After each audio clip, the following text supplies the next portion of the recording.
በዛሬው የልዩ ጥንቅር ፕሮግራማችን ሁለት ዋና ባለፉት ሰዓታት እያነጋገረ ያሉ አበይት ጉዳዮችን እንመለከታለን። በቅድሚያ በኢራን ላይ አዲስ ጥቃት እንዲሰነዘር የሴንትኮም አዛዥ ሐሳብ ስለማቅረባቸው መረጃዎች ወጥተዋል። በሌላ በኩል ደግሞ የነዳጅ ዋጋን መቀነስ የአሜሪካ ዋነኛ ቅድሚያ የሚሰጠው ጉዳይ መሆኑ የተነሳበት መረጃም ይፋ ተደርጓል። የኒውክሌሩ ጉዳይ ሁለተኛው ትልቁ አጀንዳችን፣ ሁለተኛው ግባችን እንጂ የመጀመሪያው ግባችን የነዳጅ ዋጋ እንዲቀንስ ማድረግ ነው የሚል ከወደ አሜሪካ አንድ መረጃ ወጥቷል። እነዚህን ሁለት ጉዳዮች እናነሳለን። ለመግቢያ ያህል እንዲሆነን በፕሮግራሙ ሙሉ ይዘት ምን አይነት ጉዳዮችን ይነሳሉ የሚለውን ለመከታተል እንዲያመቻችሁ ግን አንድ ባንድ ምንድነው የተባለው የሚለውን ነገር በጨረፍታ እናንሳ። ወደ ቀዳሚው ጉዳይ እንግባ።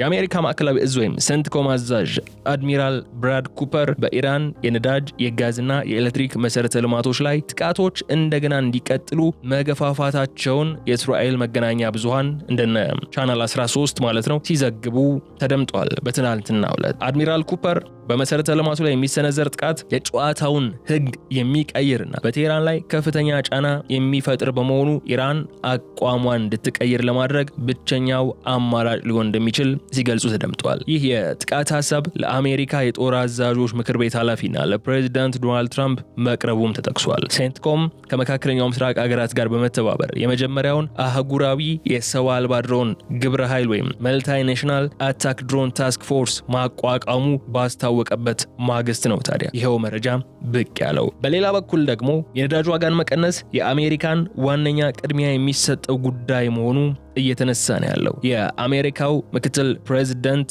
ጄዲ ቫንስ እንደተናገሩት ከሆነ በአሁኑ ወቅት የአሜሪካ የመጀመሪያውና ዋነኛው ዓላማ ለአሜሪካውያን የነዳጅና የጋዝ ዋጋ ዝቅ አድርጎ ማቆየት ነው ሲሉ ተደምጠዋል። ኢራን የኒውክሌር መሳሪያ እንዳታመርት፣ እንዳትይዝ፣ የኒውክሌር ባለቤት እንዳትሆን ማድረግ ሁለተኛው ቅድሚያ የሚሰጠው ዓላማ ነው እንጂ የመጀመሪያው አይደለም ሲሉ ፕሬዚዳንቱ ገልጿል። ቫንስ ይህንን መግለጫ የሰጡት ከፎክስ ኒውስ ጋር ባደረጉት ቃለ መጠይቅ ላይ ሲሆን የነዳጅ ዋጋ ከግጭቱ መጀመሪያ ቀናት ከፍተኛ ደረጃ አሁን ላይ ቅናሽ ማሳየቱም ጠቁመዋል። በቀጣይም የአስተዳደራቸው ዋነኛ ዓላማ ይሄው ነው የሚል ሐሳብን አንስተዋል። የእስራኤል ዋነኛው ዓላማ ግን ይሄው አይደለም። የእስራኤል ተቀዳሚው ቁጥር 1 ዓላማ ኢራን የኒውክሌር ባለቤት እንዳትሆን ማድረግ ነው። አሜሪካና እስራኤል በዓላማ ደረጃም ልዩነቶችን ማስተናገድ ጀምሯል ወይ የሚል ሐሳብ እንዲነሳ አድርጓል። እነዚህን ጉዳዮች ያነሳን ቆይታ እናደርጋለን። አብራችሁን በመቆየት እንድትካተሉ እንጋብዛችኋለሁ። ከተከታታይ አጭር መሸጋገሪያ በኋላ ዝርዝር ጉዳዮችን ይዘን እንመጣለን። እስከዚያ ድረስ በቸር ቆዩን። የገበያ ግሎባልን የዩቲዩብ ገጽ ሰብስክራይብ አድርጉ፣ ቪዲዮውን ላይክ አድርጉ፣ ሐሳብ አስተያየታችሁን በኮሜንት መስጫው ላይ ያስቀምጡልን። መልካም ቆይታ።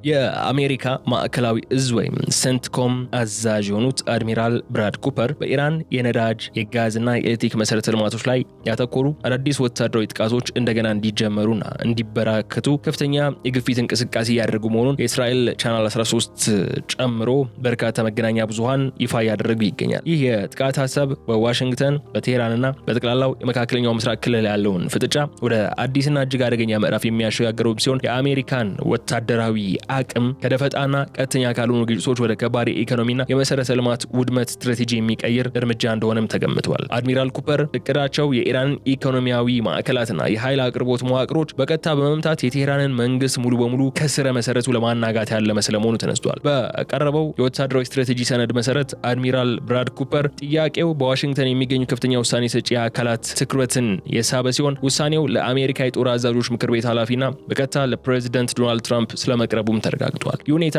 የአሜሪካን የመካከለኛው ምስራቅ የደህንነትና የውጭ ፖሊሲ አቅጣጫ ወታደራዊ እርምጃዎችን ወደ ማበረታትና በቴህራን ላይ የማይቀለበስ ጫናን የመፍጠር ፍላጎት እንዳለም ያመላከተ ሆኗል። የውሳኔ ሐሳቡ በከፍተኛ የአየርና ሚሳኤል ጥቃቶች የኢራን ዋና የነዳጅ ማጣሪያዎችን፣ የኤሌክትሪክ ማሰራጫ ጣቢያዎችና የጋዝ ማውጫ ቦታዎችን ማውደምን ታላቅ ግብ አድርጎ ያስቀመጠ ነው። ይህ እጅግ አሳሳቢ የጥቃት ሀሳብ ይፋ የሆነው ሴንትኮም በመካከለኛው ምስራቅ አጋር ሀገራት ጋር በመተባበር የመጀመሪያውን አህጉራዊ የሰው አልባ የድሮን ግብረ ኃይል ወይም መልቲናሽናል አታክ ድሮን ታስክ ፎርስ ማቋቋሙን ይፋ ባደረገበት ማግስት መሆኑ ጉዳዩን ይበልጥ ስትራቴጂካዊ አድርጎታል። የዚህ አዲስ የድሮን ግብረ ኃይል መመስረት አሜሪካና አጋሮቿ በክልሉ ውስጥ ያላንዳች እንቅፋት ሰፊ አየርና የባህር ላይ ወታደራዊ ስራዎችን ለማካሄድ ዝግጁ መሆናቸውንም የሚያሳይ ተደርጎ ተቀምጧል።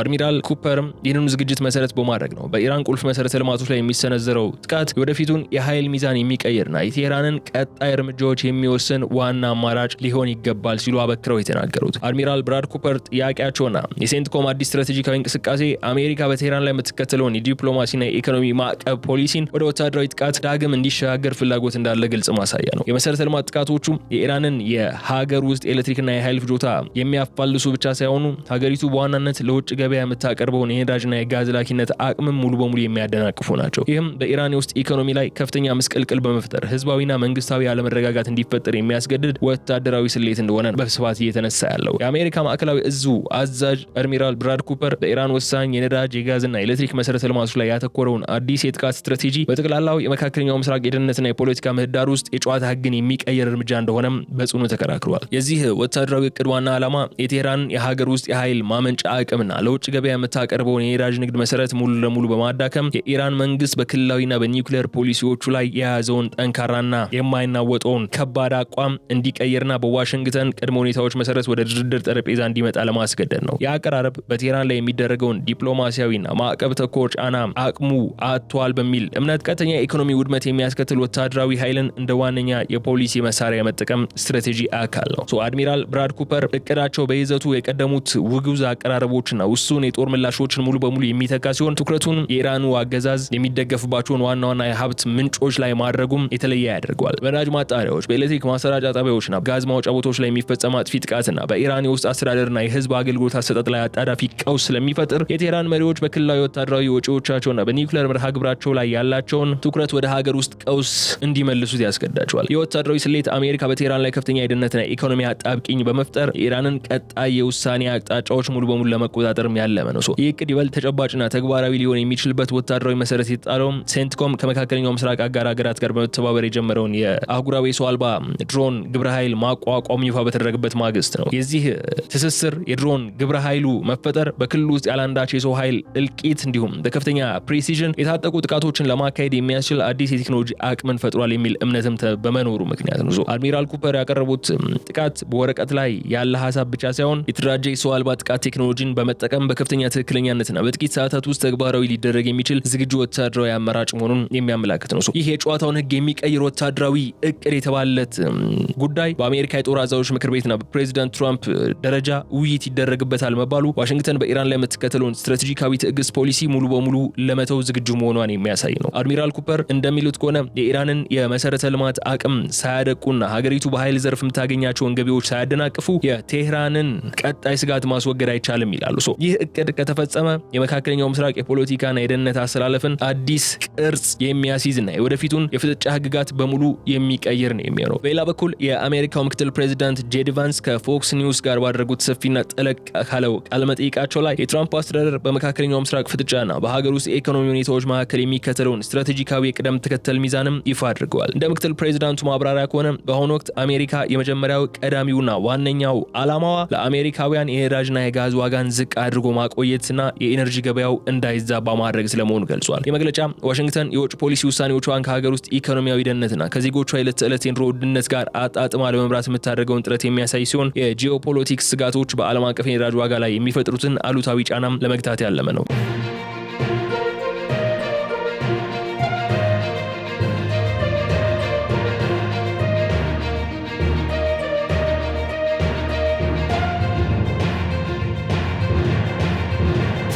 ምክትል ፕሬዚዳንት ጄዲ ቫንስ አክለው እንደገለጹት ኢራን የኒውክሌር መሳሪያ እንዳታገኝና በክልሉ የምታደርገውን የጦር አቅም ግንባታ መግታት የአሜሪካ ሁለተኛው ቅድሚያ የሚሰጠው ፖሊሲ እንደሆነ አንስቷል። ይህ የፖሊሲ ቅደም ተከተል መልከ ብዙ ሚዛን አሜሪካ በቴህራን ላይ የምታሳየውን አቋም ሙሉ በሙሉ ሳትተው የሀገር ውስጥ ኢኮኖሚ መረጋጋትን ግን ከሁሉም ወታደራዊና የደህንነት ግቦች ላይ በላይ ማስቀደሟን ግልጽ ያደርጋል። ይህ የቅድሚያ ጥያቄ ሽግግር አሜሪካ በመካከለኛው ምስራቅ የምትወስዳቸውን ማንኛውም ወታደራዊና ዲፕሎማሲያዊ እርምጃዎች በመጀመሪያ የዓለም አቀፉን የነዳጅ አቅርቦት ሰንሰለትና የዋጋ የዋጋ ማረጋጋት ሂደት አደጋ ላይ በማይጥል መልኩ መዋቀር እንዳለባቸውም የሚያስገድድ ነው። በቃለ መጠይቁ ወቅት ቫንስ አጽንኦት ሰጥተው የተናገሩት ሌላኛው ዋናው ነጥብ መሰላችሁ የነዳጅ ዋጋ ከግጭቱ መጀመሪያ ቀናት ከፍተኛ ደረጃ አሁን ላይ ጉልህ ቅናሽ ማሳየቱን ነው። ይህ የዋጋ መረጋጋትና ቅናሽ የተመዘገበው ዋሽንግተን በተከተለችው ስትራቴጂካዊ የኃይል ፖሊሲ ምክንያት እንደሆነም እየተገለጸ ያለ ሲሆን የአሜሪካ አስተዳደር ይህንን የዋጋ ቅናሽ አዎንታዊ ውጤት አጥብቆ ማስቀጠልም ይፈልጋል። በሴንትኮም አዛዥ የቀረበው የኢራን መሰረተ ልማቶች ላይ የመምታት ወታደራዊ ሀሳብ ከተገበረና የነዳጅ ገበያው እንደገና ከተደናገጠ አሜሪካ ስታስመዘግበው የቆየችውን የኤነርጂ ዋጋ ለማረጋጋት የሚደረገውን ጥረት አደጋ ላይ ሊጥለው ይችላል የሚል ስጋት እንዲፈጠር አድርጓል። የምክትል ፕሬዚዳንት ጄዲ ቫንስ መግለጫ የዋሽንግተን የውጭና የደህንነት ፖሊሲ በከፍተኛ ስትራቴጂካዊ ስሌት ውስጥ እንደሚገኝም ያሳያል። በአንድ በኩል በኢራን ላይ ወታደራዊ ጫና ለመፍጠር የሚደረጉ ዝግጅቶችና የድሮን የግብረ ኃይል ምስረታዎች ባሉበት ሁኔታ፣ በሌላ በኩል ደግሞ የነዳጅ ዋጋን ዝቅ አድርጎ ማቆየት ቀዳሚው ዓላማ መደረጉ በአሜሪካ የውሳኔ ሰጪዎች ዘንድ ያለውን ስትራቴጂካዊ ጥንቃቄን የሚያመላክት ነው። ይህ የፖሊሲ ሚዛን አሜሪካ በቴህራን ላይ እርምጃ ስትወስድ የወታደራዊ በላይነትን ብቻ ሳይሆን የሀገር ውስጥ ኢኮኖሚ ደህንነትን ታሳቢ ያደረገም ስሌት እንደምትከተልም የሚያረጋግጥ ጉዳይ ነው። በሌላ በኩል በመካከለኛው ምስራቅ አካባቢ የሚከሰቱ ማናቸውም ወታደራዊ የኃይል ፍጥጫዎች በዓለም አቀፍ የነዳጅና የጋዝ ገበያ ላይ ፈጣንና ቀጥተኛ ተጽዕኖ ማሳደራቸው የተለመደ እውነታ ነው። የአሜሪካ አስተዳደር የነዳጅና የጋዝ ዋጋን ዝቅ አድርጎ ማቆየት ቀዳሚ የፖሊሲ ግቡ አድርጎ ማስቀመጡ የሀገር ውስጥ ኢኮኖሚ ደህንነትን ለማስጠበቅና የዋጋ ንረትን ለመግታት ያለውን ወሳኝ ሚና ታሳቢ አድርጎ የተቃኘ ነው። በአሁኑ ወቅት የአሜሪካ ዜጎች የዕለት ተዕለት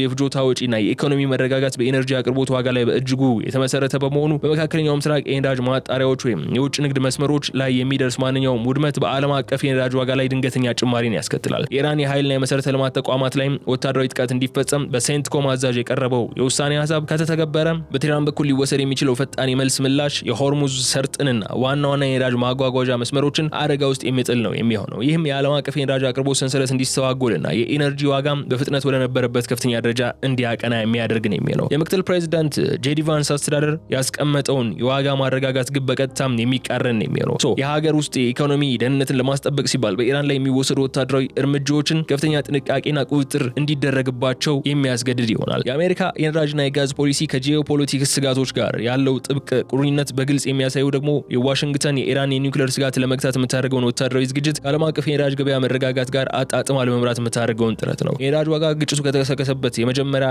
ቀናት ከፍተኛ ደረጃ አሁን ላይ ትንሽ ቅናሽ ማሳየቱ ለትራምፕ አስተዳደር ትልቅ የፖሊሲ ስኬት ተደርጎ የሚወሰድ ቢሆንም ይህንን ስኬት አደጋ ላይ ሊጥሉ የሚችሉ ወታደራዊ ግጭት አማራጮችን አግዶ ማቆየት ወይም በጥንቃቄ መምራት ግን የአስተዳደሩ ዋነኛ የሀገር ውስጥ ኢኮኖሚያዊ ቅድመ ሁኔታ ሆኖ ቀጥሏል። የኢነርጂ ደህንነት ለአሜሪካ አስተዳደር የውጭና የደህንነት ፖሊሲዎች የሚቃኝ መሰረታዊ መስፈርት ሆኖ ያገለግላል። ሴንትኮም አዳዲስ ወታደራዊ ስትራቴጂዎችና የድሮን ግብረ ኃይሎችን እያደራጀ ቢሆንም ግን የሀገር ውስጥ ኢኮኖሚው ከነዳጅ ዋጋ ንረት ጋር ተያይዞ ሊጋረጥበት የሚችለውን አደጋ ወታደራዊ ውሳኔዎችን ገድቦ ይዛቸዋል። ዋሽንግተን በኢራን ላይ የምታደርገውን ማንኛውም እርምጃ የኃይል ገበያው እንዳይዛባና የነዳጅ ዋጋ ዝቅ ብሎ እንዲቀጥል ከሚያስችሉ የኢኮኖሚ ቅድመ ሁኔታዎች ጋር በጥብቅ ተሳስሮ እንዲቀጥል ያስገድዳታል። የመካከለኛው ምስራቅ ወታደራዊና ኢኮኖሚያዊ ውጥረት በአሁኑ ወቅት የደረሰበት ደረጃ በዓለም አቀፍ ደረጃ አዳዲስ የጂኦፖለቲክስ ምዕራፎች መከፈታቸውን የሚያበስር ነው ሆኖ የምናገኘው። በሴንትኮም በኩል የሚደረጉት ፈጣን የጦር ዝግጅቶች፣ የድሮን ግብረ ኃይል መደራጀትና የመሰረተ ልማቶች ላይ ሊፈጸሙ የሚችሉ ጥቃቶችን በማስመልከት የሚደረጉ ጥናቶች በክልሉ ያለውን የወታደራዊ በላይነት ለማረጋገጥ የተቃኙ ቢሆንም በቴህራን በኩል የሚታየው የመልስ ምላሽ አቅምና የፕሮክሲ መረቦች ጥንካሬ ግጭቱ በቀላሉ የሚቋጭ አለመሆኑን ያመላክታሉ። ይህ ፍጥጫ የወታደራዊ ስሌቶች ውድድር ብቻ ሳይሆን የኢኮኖሚ ማዕቀቦች፣ የኤነርጂ አቅርቦቶች እንዲሁም ሰንሰለቶችና የዲፕሎማሲያዊ በላይነት ትግልን ጥምር ሆኖ እናገኘዋለን። በዋሽንግተን በኩል የሚስተዋለው የፖሊሲ ቅደም ተከተል ስሌት እንደሚያሳየው ከሆነ የሀገር ውስጥ የነዳጅ ዋጋ መረጋጋትና የኢኮኖሚ ደህንነት ከማናቸውም ወታደራዊ እርምጃዎች በፊት ቀዳሚ ትኩረት ይሰጣቸዋል። የምክትል ፕሬዚዳንት ጄዲ ቫንስ ማብራሪያዎች እንደሚያረጋግጡት አሜሪካ በኢራን ላይ የምታደርገውን ወታደራዊ ጫና ከዓለም አቀፍ የነዳጅ ገበያ መረጋጋት ጋር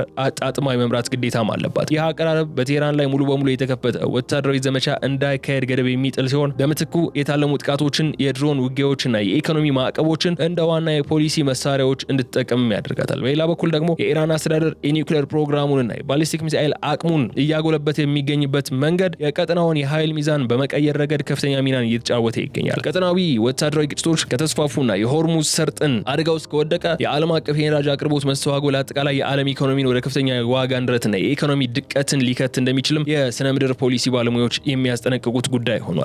የወደፊቱ የጂኦፖለቲክስ አቅጣጫ የሚወሰነው በዋሽንግተንና ቴህራን በሚከተሏቸው የስልትና የስትራቴጂ ውሳኔዎች ሚዛን ላይ ይሆናል። የመካከለኛው ምስራቅ የጂኦፖለቲክስና የኢኮኖሚ ውጥረት ወደፊት በሚኖሩት ወራት ውስጥም የዓለም አቀፍ ትኩረት ማዕከል ሆኖ ይቀጥላል። ሴንትኮም የወታደራዊ ዝግጅቱና የቴክኖሎጂ የበላይነቱን እያጠናከረ ባለበት እንዲሁም የትራምፕ አስተዳደር የኤነርጂ ዋጋን ዝቅ አድርጎ ለማቆየት በሚጥርበት በዚህ ወቅትም በሁለቱ ሀገራት መካከል የሚደረገው ስትራቴጂ ስትራቴጂካዊ ፍጥጫ የዓለም አቀፍ ደህንነትን፣ የኤነርጂ አቅርቦትና የዓለም አቀፍ ገበያዎችን የወደፊት እድል የሚወስን ነው የሚሆነው። የመካከለኛው ምስራቅ የወታደራዊና የጂኦፖለቲክስ ፍጥጫ ከተራ ቀጠናዊ ግጭት አልፎ የዓለም አቀፍ ሀያላን ሀገራትን የኃይል ሚዛን የሚፈትን ደረጃ ላይ ነው የደረሰው። በሴንትኮም የሚመራው አዲስ የወታደራዊ ዝግጅትና የቴክኖሎጂ የበላይነትን የሚያረጋግጥ እንቅስቃሴ ዋሽንግተን በክልሉ ውስጥ ያሉትን ወታደራዊ ይዞታ ለማጠናከርና ሊሰነዘሩ የሚችሉ ጥቃቶችን ለመግታት የተቃኘ ነው የሚሆነው።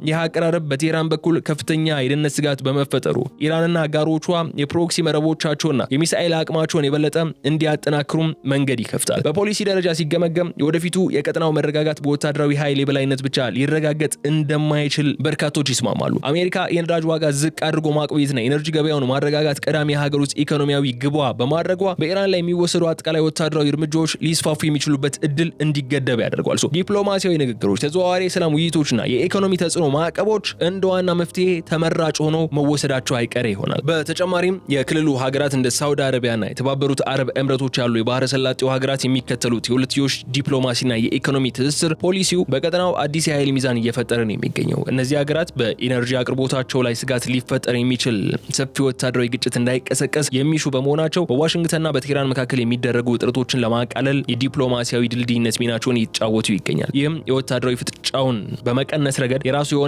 አዎንታዊ አስተዋጽኦ ይኖረዋል።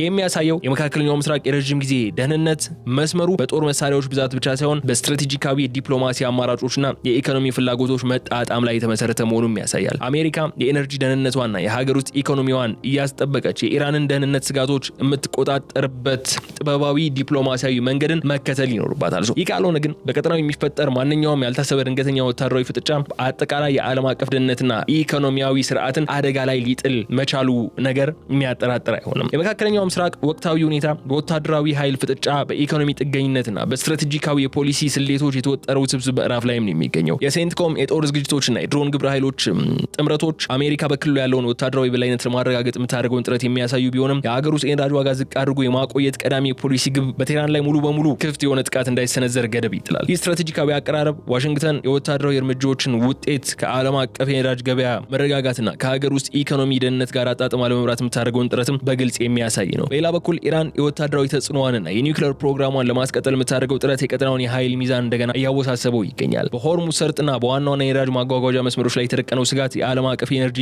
አቅርቦት ሰንሰለቶች ምን ያህል ተጋላጭ እንደሆኑ አመልክቷል።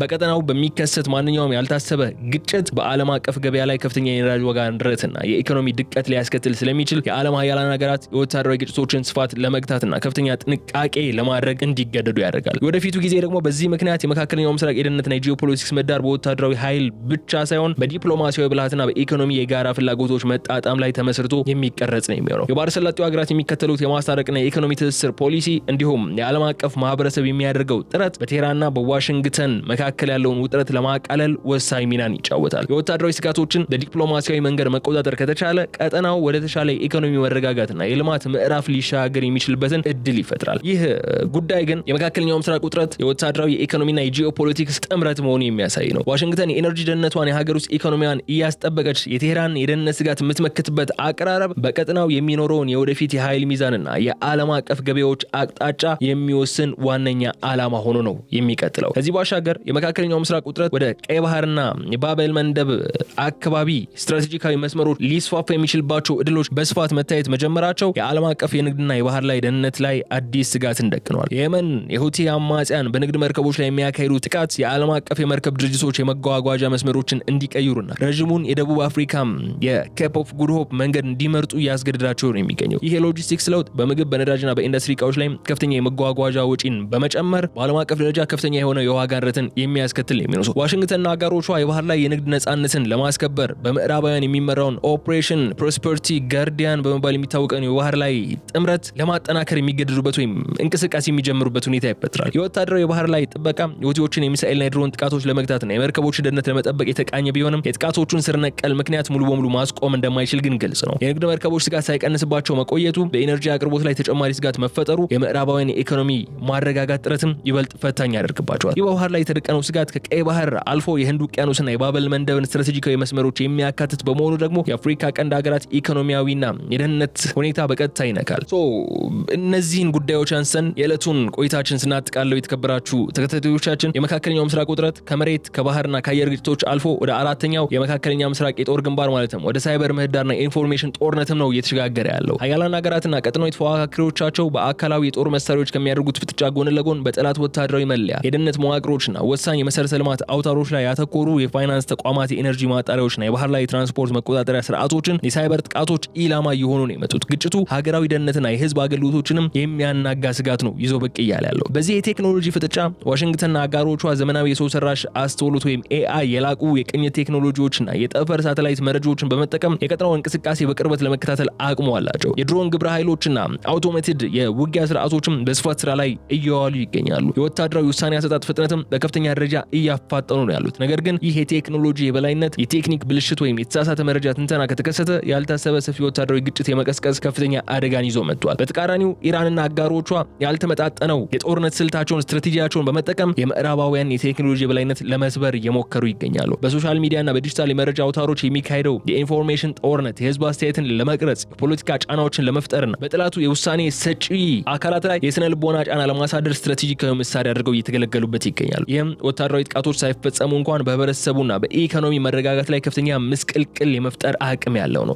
ወደፊቱ የመካከለኛው ምስራቅ የኃይል ሚዛን የሚወሰነው በምድር ላይ በሚደረጉ ወታደራዊ እንቅስቃሴዎች ብቻ ሳይሆን በሳይበር ምህዳር በሚደረገው የቴክኖሎጂና የመረጃ የበላይነት ፍጥጫም ጭምር ነው። የሳይበርና የኢንፎርሜሽን ደህንነት ማረጋገጥ በቀጠናው የሚፈጠሩ ድንገተኛ ቀውሶችን ለመከላከል ዓለም አቀፍ ስትራቴጂካዊ መረጋጋትን ለማስቀጠል ወሳኝና አጣዳፊ ቅድመ ሁኔታ ሆኖ ይቀጥላል በማለት የዕለቱን የልዩ ጥንቅር ፕሮግራማችን እዚህ ላይ እንቋጫለን። ተከብራችሁ ተከታታዮቻችን የገበያ ግሎባልን የዩቲዩብ ገጽ ሰብስክራይብ ማድረጋችሁ እንዳዘነጉ፣ ቪዲዮውን ላይክ አድርጉ፣ ሐሳብ አስተያየታችሁን በኮሜንት መስጫው ላይ እንድታስቀምጡልን ጋብዤ እዚህ ላይ ሰናበታችኋለሁ። በቀጣይ በሌላ ቪዲዮ በሌላ ጉዳይ መልሰን እንመጣለን። እስከዚያ ድረስ በቸር ሰንብቱ። ሰላም።